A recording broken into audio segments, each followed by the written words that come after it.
नमस्कार मित्रों। अभी कुछ दिन पहले एक वीडियो देखी आचार्य जी की कि द्रौपदी का चीरहरण क्यों हुआ और सीता मैया का हरण क्यों हुआ। वो कुछ अपना बता रहे थे कि वो सुंदर थे, लेकिन ऐसा नहीं है कि स्त्रियों का सुंदर होना हरण हो सकता है, कदापि स्वीकार नहीं है। क्योंकि यत्र नार्यस्तु पूज्यन्ते रमन्ते तत्र देवता, और नारियों का सम्मान जहाँ पर होता है और वहाँ पर जो है देवताओं का वास होता है। हमें उनके प्रति नारियां जो है माँ होती हैं, हमारी बहन होती हैं, पत्नी होती हैं, तो उनका विभिन्न भिन्न भिन्न रूप होता है। और अनेकों लोगों ने उस पर अपने तर्क भी दिए, लेकिन तर्क ये है कि जो मूल रूप हरण के कई कारण हैं। तो मूल रूप में जो सीता मैया का जो हरण हुआ था उसका एक कारण जो तोता तोती वाला प्रसंग में पूज्य गुरुदेव डॉक्टर त्रिपाठी जी ने सुनाया है, वो मैं अभी आपको सुनाऊंगा।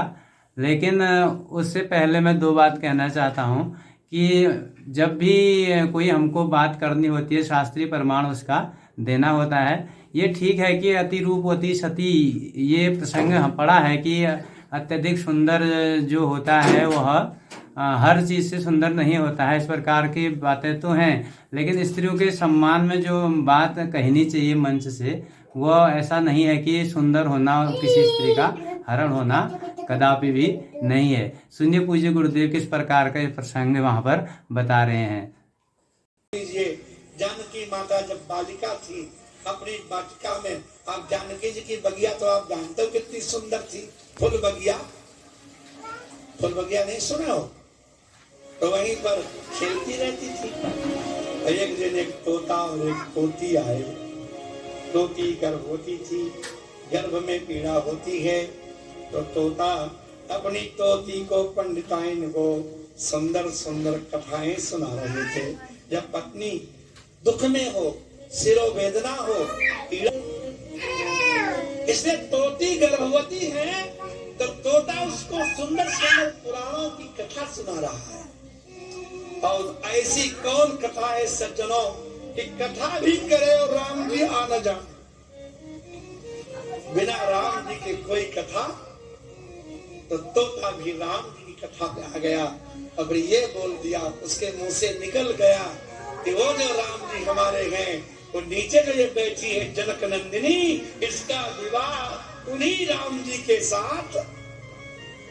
ले अब जानकी माता, तोता तो मनुष्य वाणी में बोलता है, जब अपनी सखियों को दौड़ा दिया, पकड़ ले उस तोता तोती को, राधे राधे। तो तोता तो चपल था, भाग गया, लेकिन तोती गर्भणी पकड़ी गई। तब तोते ने कहा कि हमारी पत्नी गर्भवती है, ये बड़े दुख में है, इसको छोड़ दो, हमारे ही साथ सुख पावेगी। जानकी माता बोली, मैं इनको अनार के दाने खिलाऊंगा, सुंदर रस पिलाऊंगी, लेकिन जब तक तुम्हारी बात सच्ची नहीं हो जाती तब तक अब हम तुम्हारी पत्नी को नहीं छोड़ेंगे। और पत्नी का वियोग तोता सह नहीं पाया, मारे वियोग के तड़पने लगा। जब प्राणांत होने लगा तो कहता, अरे चंडी, तू मेरी अर्धांगिनी को मुझसे छीन कर मेरे प्राण ले रही है, या मैं भी साप देता हूँ। मेरी गर्भवती पत्नी को तूने मुझसे अलग किया है, तू भी जब गर्भवती होगी तो तुझे भी अपने पति से वियोग सहना पड़ेगा, तुझे भी अपने पति से।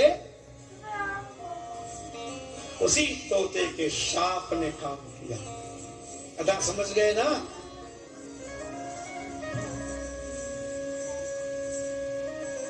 और भगवान जानकी माता के वियोग में जीवन भर चलते रहे। यद्यपि गुलनों के मुंह से सुना है कि जानकी माता अपने जीवन के अंतिम 12 वर्ष ही वन में रही थी। 13,000 वर्ष तक भागवत के अनुसार, 11,000 वर्ष तक वाल्मीकि रामायण के अनुसार राज्य प्रभु ने किया।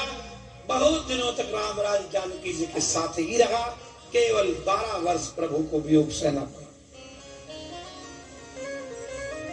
और उसके बाद भगवान प्रजा के सहित रघुवंश मणि अपने लोक को गए थे। भगवान के वंश का वर्णन किया गया है। 12वें अध्याय में 9वें स्कंद में 22 पीढ़ियों का वर्णन है। कितनी?